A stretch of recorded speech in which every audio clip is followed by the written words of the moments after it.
নমস্কার। তোমাদেরকে বলেছিলাম ফলটা কাটবো যখন দেখাবো। এই যে ড্রাগন। এবার এক হাত দিয়ে ক্যামেরা করছি তো তাই আগে একটু ছুরি দিয়ে কাট করে নিয়েছি।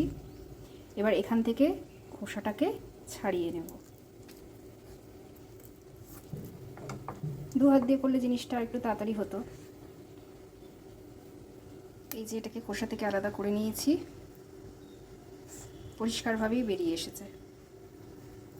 এইবার এটাকে এই মাথাটা একটু কাট লাগাবো, তার আগে এটাকে হাফ করে নিই।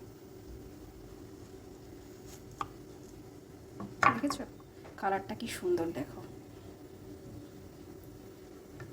সাদাটা বা আরও যে প্রজাতির যে ড্রাগনগুলো আছে তার থেকে এটা খেতে বেশি ভালো। এবার এটাকে পিস পিস করব। খোসাটা একটু মোটা হয় এই ঝাল মানে ফলটার।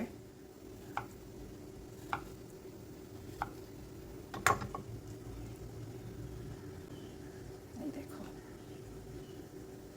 এই যে মাঝখানের সিডসগুলো দেখছো, এই সিডসগুলো কিন্তু মুখে যখন পড়ে বেশ ভালো লাগে খেতে, হালকা মিষ্টি। অনেকের আবার এই ফলটা ভালো লাগে না, কিন্তু আমার খুব ভালো লাগে খেতে। চলো, টাটা।